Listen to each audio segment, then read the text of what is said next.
राधे राधे, हरे कृष्ण। आज का दिन अत्यंत शुभ है क्योंकि आज है आंवला नवमी, जिसे अक्षय नवमी के नाम से भी जाना जाता है। इस दिन किए गए हर शुभ कार्य और पुण्य कर्म अक्षय अर्थात कभी समाप्त न होने वाले माने जाते हैं। पुराणों के अनुसार इस दिन आंवले के वृक्ष में भगवान श्रीहरि विष्णु और माता लक्ष्मी का निवास होता है। आंवला स्वयं एक दिव्य और औषधीय वृक्ष है जो सेहत, समृद्धि और दीर्घायु का प्रतीक माना गया है। इस पावन अवसर पर महिलाएं अपने परिवार की सुख समृद्धि और संतान की लंबी आयु के लिए व्रत रखती हैं। वहीं भक्तगण मथुरा वृंदावन में परिक्रमा कर अक्षय पुण्य का अर्जन करते हैं। पूजन विधि के अनुसार आंवले के वृक्ष को हल्दी, कुमकुम, चावल और फूलों से सजाकर उसकी जड़ में जल और दूध अर्पित किया जाता है। इसके बाद वृक्ष की 3, 5, 7, 9 या 108 परिक्रमा करते हुए कच्चा सूत या कलावा तने में बांधा जाता है। पूजा संपन्न होने के बाद कथा का श्रवण या पाठ किया जाता है और फिर परिवार तथा मित्रों के साथ वृक्ष के नीचे बैठकर भोजन किया जाता है। यह अत्यंत शुभ और फलदायी माना जाता है। इस दिन आंवले का सेवन और आंवले का दान करना बहुत ही मंगलकारी होता है। कहा गया है कि जो भक्त इस दिन आंवले के वृक्ष की पूजा कर या उसके फलों के समक्ष बैठकर कथा सुनता है और कनकधारा स्तोत्र का पाठ करता है, उसके जीवन से धन संबंधी बाधाएं दूर होती हैं और मां लक्ष्मी की कृपा सदा बनी रहती है। तो आइए प्रिय भक्तों, इस अक्षय नवमी के शुभ अवसर पर हम सब मिलकर सुनते हैं आंवला नवमी की पवित्र कथा और कनकधारा स्तोत्र का हिंदी भावार्थ, ताकि हमारे जीवन में सुख, समृद्धि और सौभाग्य सदा बना रहे। आंवला नवमी पर आंवले के पेड़ के नीचे पूजा और भोजन करने की परंपरा माता लक्ष्मी जी ने प्रारंभ की थी। कथा के अनुसार एक बार मां लक्ष्मी जी धरती पर घूमने के लिए आई। धरती पर आकर मां लक्ष्मी जी सोचने लगी कि भगवान विष्णु और शिव जी की पूजा एक साथ कैसे की जा सकती है। तभी उन्हें याद आया कि तुलसी और बेल के गुण आंवले में भी पाए जाते हैं। तुलसी भगवान विष्णु को और बेल शिव जी को अत्यंत प्रिय है। इसके बाद तो मां लक्ष्मी जी ने आंवले के पेड़ की पूजा करने का निश्चय किया। मां लक्ष्मी जी की भक्ति और पूजा से प्रसन्न होकर भगवान विष्णु और शिव जी साक्षात प्रकट हुए। मां लक्ष्मी जी ने आंवले के पेड़ के नीचे भोजन तैयार करके भगवान विष्णु और शिव जी को भोजन कराया। उसके बाद उन्होंने खुद भी वहीं बैठकर भोजन ग्रहण किया। मान्यताओं के अनुसार आंवला नवमी के दिन अगर कोई महिला आंवले के पेड़ की पूजा करके उसके नीचे बैठकर भोजन बनाती है और ग्रहण करती है तो भगवान विष्णु और भगवान शिव उसकी सभी मनोकामनाएं पूर्ण करती हैं। इस दिन महिलाएं अपनी संतान की दीर्घायु और अच्छे स्वास्थ्य को लेकर व्रत रखती हैं। निसंतान महिलाएं यदि संतान प्राप्ति की कामना से व्रत रखकर आंवले के पेड़ का पूजन करती हैं, तो उन्हें संतान सुख की प्राप्ति होती है। दूसरी कथा के अनुसार एक राज्य में आंवलिया नाम का एक राजा था। राजा ने यह निश्चय कर रखा था कि वह अपनी प्रजा में रोजाना 1.25 मन आंवलों का दान किया करेगा। उसके बाद ही भोजन ग्रहण करेगा। राजा अपनी प्रतिज्ञा के अनुसार ऐसा ही करता था, लेकिन उसके बेटे और बहू को यह बात पसंद नहीं थी। इसलिए एक दिन उसके बेटे बहू ने सोचा कि राजा इतने सारे आंवले रोजाना दान करते हैं, इस प्रकार तो एक दिन सारा खजाना खाली हो जाएगा। एक दिन राजकुमार ने राजा से कहा कि उसे इस तरह का दान देना बंद कर देना चाहिए। राजकुमार की बात सुनकर राजा को बहुत दुख हुआ और राजा ने रानी के साथ महल का त्याग कर दिया। फिर क्या था, राजा आंवला दान नहीं कर पाए और अपनी प्रतिज्ञा के अनुसार उन्होंने कुछ खाया भी नहीं। जब भूखे प्यासे 7 दिन हो गए तब भगवान को उनके ऊपर दया आ गई। इसलिए भगवान ने राजा के लिए जंगल में ही महल, राज और बाग बगीचे सब बनवा दिए और ढेरों आंवले के पेड़ लगा दिए। जब अगली सुबह राजा रानी ने यह देखा कि जंगल में उनके राज्य से भी 2 गुना राज्य बसा हुआ है, तब राजा रानी से कहने लगे, रानी देखो, कहते हैं ना कि कभी भी सत्य का साथ नहीं छोड़ना चाहिए। आओ नहा धोकर आंवला दान करें और भोजन करें। राजा रानी ने आंवले दान करके भोजन ग्रहण किया और खुशी खुशी अपने नए महल में रहने लगे। उधर आंवला देवता का अपमान करने और माता पिता से बुरा व्यवहार करने के कारण राजकुमार के तो बुरे दिन आ गए। उसका राज्य शत्रुओं ने छीन लिया और वह दाने दादाने को मोहताज हो गया। काम ढूंढते हुए एक दिन वह अपने पिताजी के ही राज्य में आ पहुंचा। उस समय उसकी हालत इतनी बिगड़ी हुई थी कि पिता ने उन्हें बिना पहचाने हुए अपने यहाँ काम पर रख लिया। बेटे बहू सोच भी नहीं सकते थे कि उनके माता पिता इतने बड़े राज्य के मालिक भी हो सकते हैं। सो उन्होंने भी अपने माता पिता को नहीं पहचाना। एक दिन बहू ने सास के बाल गूंथते समय उसकी पीठ पर एक मस्सा देखा। यह सोचकर उसे रोना आने लगा कि ऐसा मस्सा तो मेरी सास के भी था। हमने यह सोचकर उन्हें आंवले दान करने से रोका था कि हमारा धन नष्ट हो जाएगा। आज वे लोग न जाने कहाँ होंगे। यह सोचकर बहू को रोना आने लगा और आंसू टपक टपक कर सास की पीठ पर गिरने लगे। रानी ने तुरंत पलट कर देखा और पूछा कि तू रो क्यों रही है। उसने बताया कि आपकी पीठ जैसा मस्सा मेरी सास की पीठ पर भी था। हमने उन्हें आंवले दान करने से रोक दिया था, इसलिए वे नाराज होकर घर छोड़कर कहीं चले गए। तब रानी ने उन्हें पहचान लिया, सारा हाल पूछा और अपना हाल भी बताया। अपने बेटे बहू को समझाया कि दान करने से धन कम नहीं होता बल्कि बढ़ता है। तब बेटे बहू भी अब सुख से राजा रानी के साथ रहने लगे और आंवलों का दान करने लगे। अब सुनिए आंवला नवमी की एक और कथा। आंवला नवमी के दिन एक सेठ ब्राह्मणों को आंवले के पेड़ के नीचे बैठाकर भोजन कराया करते थे। साथ ही उन्हें सोना भी दान किया करते थे। यह देखकर सेठ के पुत्रों को बिल्कुल भी अच्छा नहीं लगता था और वह अपने पिता से बहुत झगड़ा किया करते थे। रोज रोज के लड़ाई झगड़ों से तंग आकर वह सेठ दूसरे गांव में रहने चला गया। जीवन बिताने के लिए उसने वहां एक दुकान लगाई। उसी दुकान के आगे सेठ ने एक आंवले का पेड़ भी लगाया। कृपा कुछ ऐसी हुई कि उसकी दुकान खूब चलने लगी। यहाँ भी उसने अपना नियम नहीं छोड़ा। वह आंवला नवमी का व्रत पूजन करता था और ब्राह्मणों को भोजन कराकर दान देता था। वहीं दूसरी ओर सेठ के पुत्रों का व्यापार ठप हो गया। उनके बेटों को समझ आने लगा कि वह अपने पिता के भाग्य से ही खाते थे। तब अपनी गलती समझकर वे अपने पिता के पास गए और अपनी गलती की माफी मांगने लगे। फिर पिता के कहे अनुसार उन्होंने भी आंवले के पेड़ की पूजा करनी शुरू कर दी और दान भी करने लगे। इस व्रत के प्रभाव से सेठ के बेटों के घर पहले की तरह खुशहाली आ गई। काशी नगरी में एक निसंतान धर्मात्मा और दानी वैश्य रहता था। एक दिन वैश्य की पत्नी से पड़ोसन कहने लगी कि अगर तुम किसी पराये बच्चे की बलि भैरव बाबा के नाम से चढ़ा दो तो तुम्हें पुत्र प्राप्ति हो जाएगी। यह बात जब वैश्य को पता चली तो उसने साफ मना कर दिया, लेकिन उसकी पत्नी अवसर की तलाश में लगी रही। एक दिन एक कन्या को उसने कुएं में गिराकर भैरव देवता के नाम पर बलि दे दी। इस हत्या का परिणाम विपरीत हुआ। लाभ की बजाय उसके पूरे बदन में कोढ़ हो गया और लड़की की प्रेतात्मा उसे सताने लगी। वैश्य के पूछने पर उसकी पत्नी ने सारी बात सच सच बता दी। तब वैश्य बोला कि गोवत, ब्राह्मणवत तथा बालवत करने वाले के लिए इस संसार में कहीं कोई जगह नहीं है।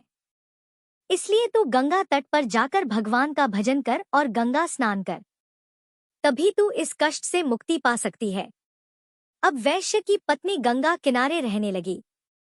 कुछ दिन बाद गंगा माता एक वृद्ध महिला का वेश धारण करके उसके पास आई और बोली, अगर तुम मथुरा जाकर कार्तिक नवमी का व्रत तथा आंवले के वृक्ष की परिक्रमा और पूजा करोगी तो ऐसा करने से तेरा यह कोढ़ दूर हो जाएगा।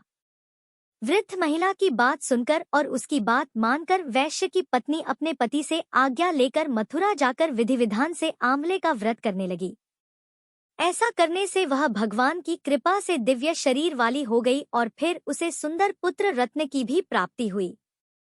पौराणिक कथा के अनुसार एक बार भगवान विष्णु कई हजार वर्षों तक घोर युद्ध करने के पश्चात थक गए और फिर अपने वैकुंठ धाम में आकर समाधि लगाकर अपने धनुष के सहारे सो गए। उसी समय देवताओं के यज्ञ करने की योजना चल रही थी।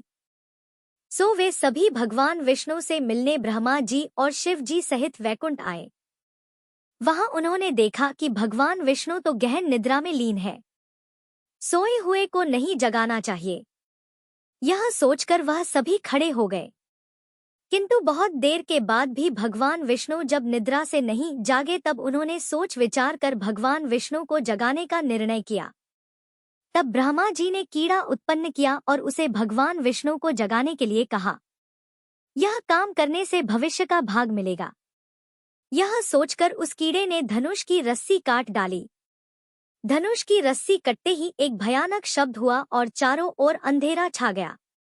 कुछ समय के बाद जब धीरे धीरे अंधेरा छटा तो देवताओं ने देखा कि भगवान विष्णु का सिर उनके शरीर पर नहीं है। तब तो देवता अत्यंत चिंतित और भयभीत हो गए।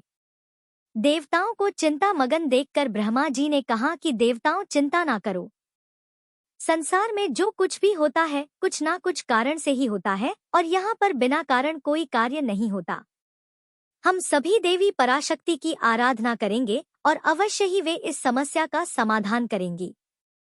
ऐसा कहकर ब्रह्मा जी ने सभी वेदों को देवी की स्तुति करने का आदेश दिया। जब वेदों ने देवी की स्तुति की तो देवी अत्यंत प्रसन्न हुई और फिर एक आकाशवाणी हुई।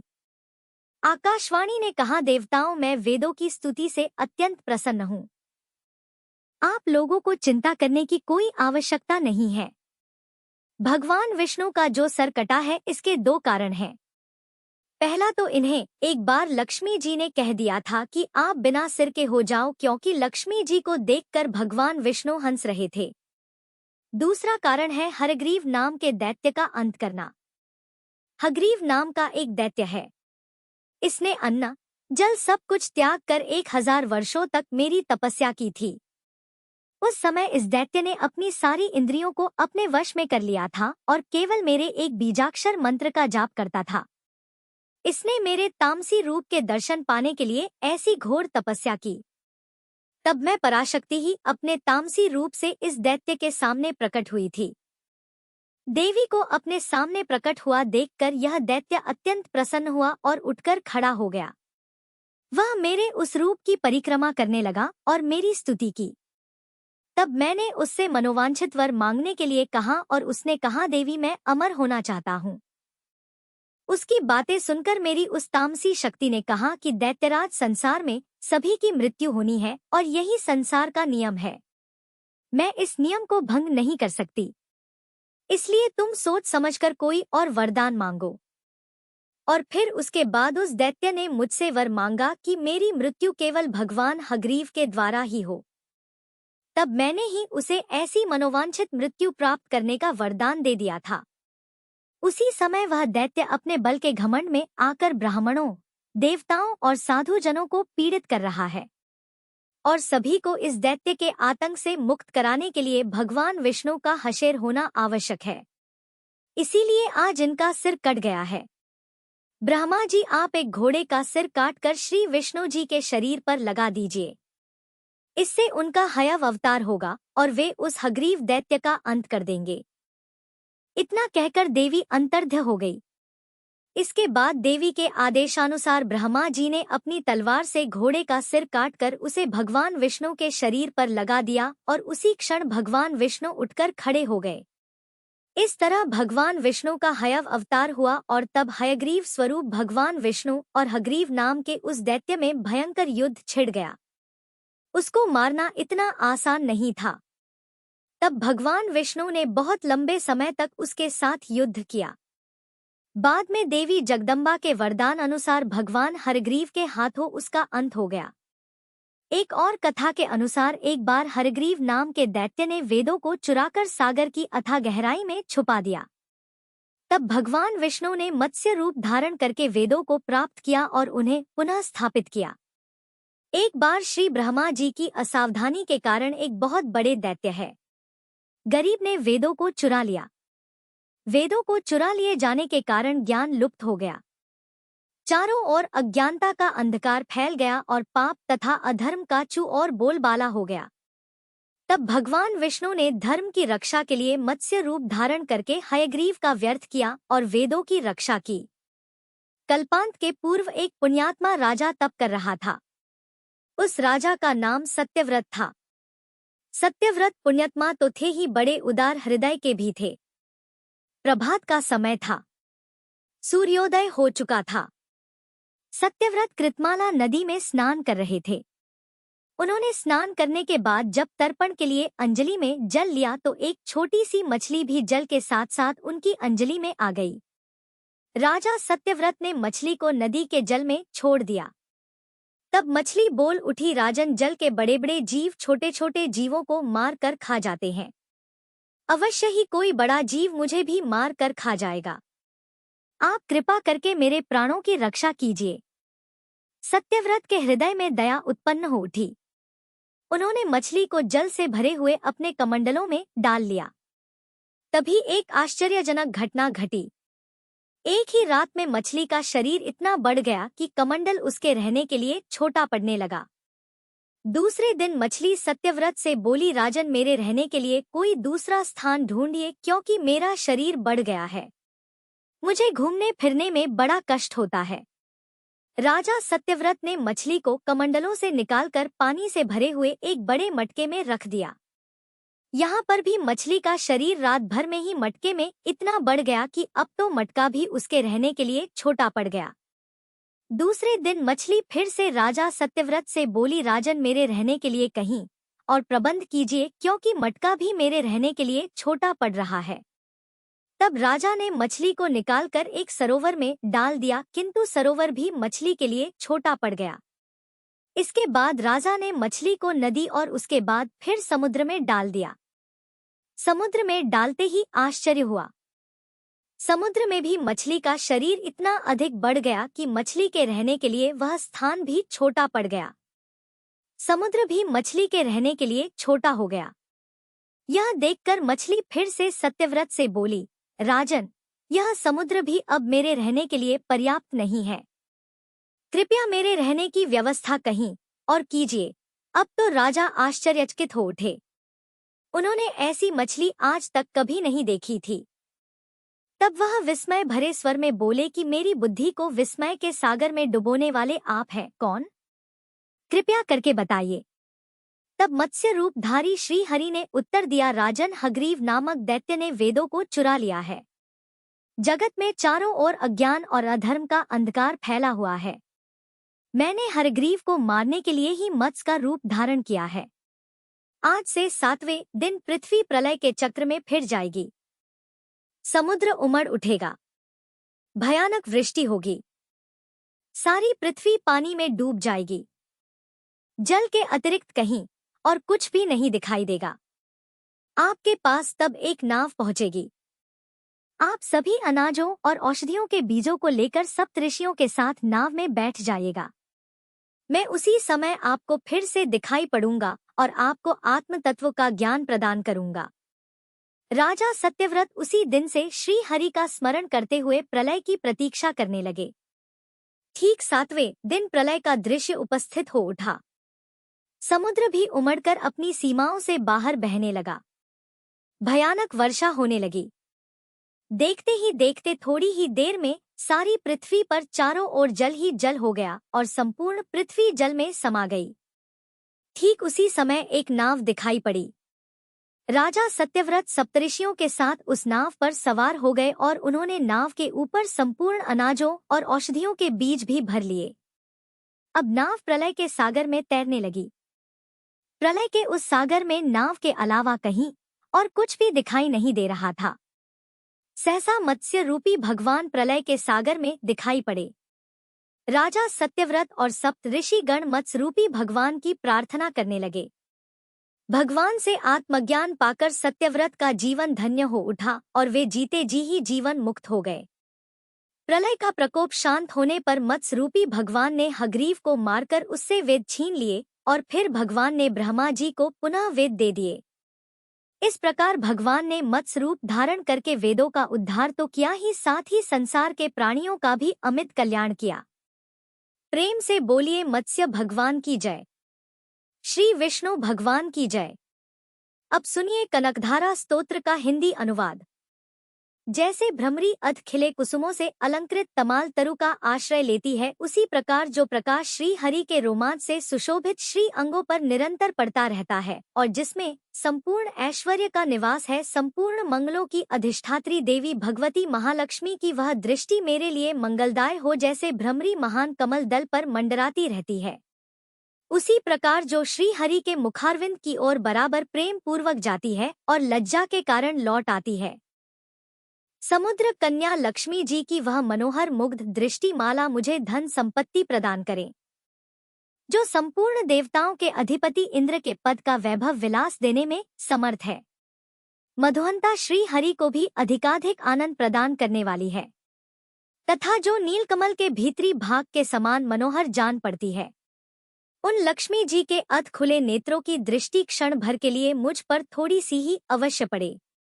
शेषाई भगवान विष्णु की धर्मपत्नी श्री लक्ष्मी जी के नेत्र हमें ऐश्वर्य प्रदान करने वाले हो, जिनकी पुतली तथा बरौनिया अनंग के वशीभूत हो।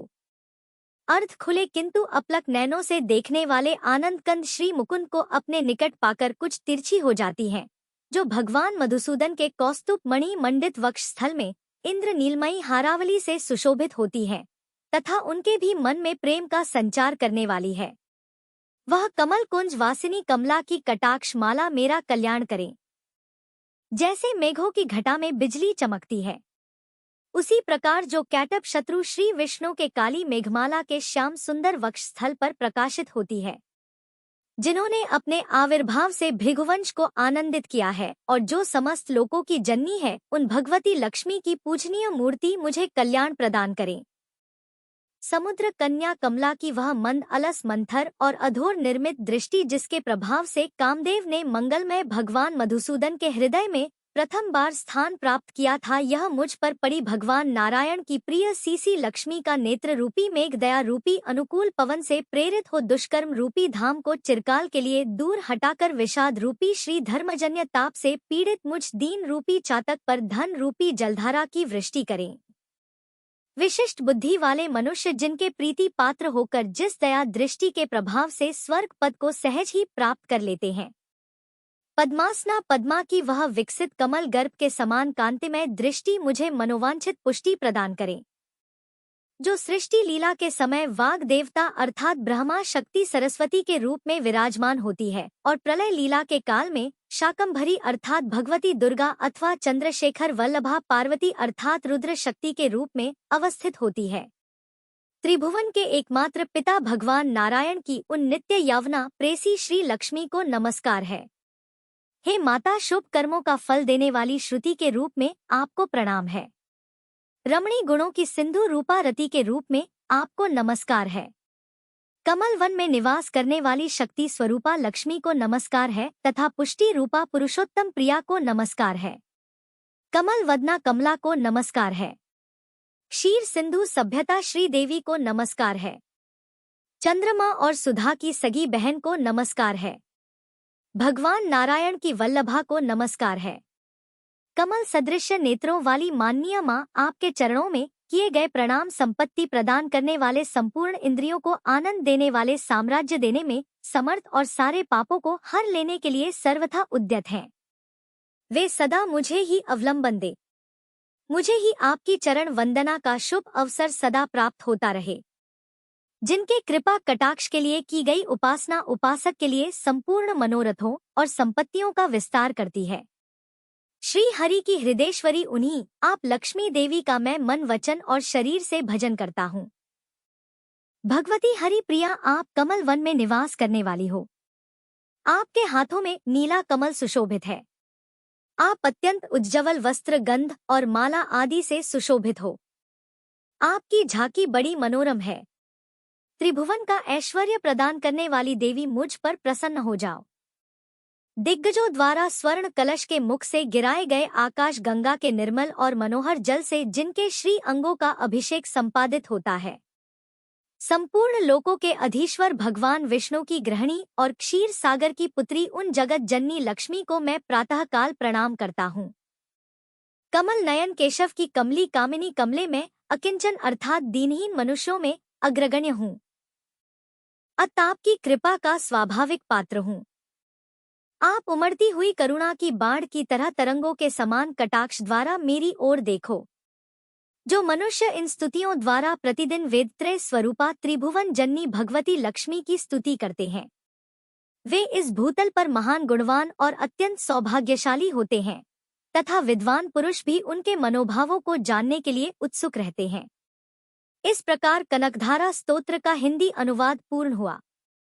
सभी प्रेम से बोलिए लक्ष्मी माता की जय। तो प्रिय श्रोताओं, यह थी आंवला नवमी से जुड़ी पावन जानकारी। यदि आपको यह कथा और इसका महत्व अच्छा लगा हो तो कृपया वीडियो को लाइक करें, चैनल को सब्सक्राइब करें और भगवान विष्णु व माता लक्ष्मी का नाम जपते रहें। आप सभी को आंवला नवमी और अक्षय नवमी की हार्दिक शुभकामनाएं। राधे राधे, हरे कृष्ण।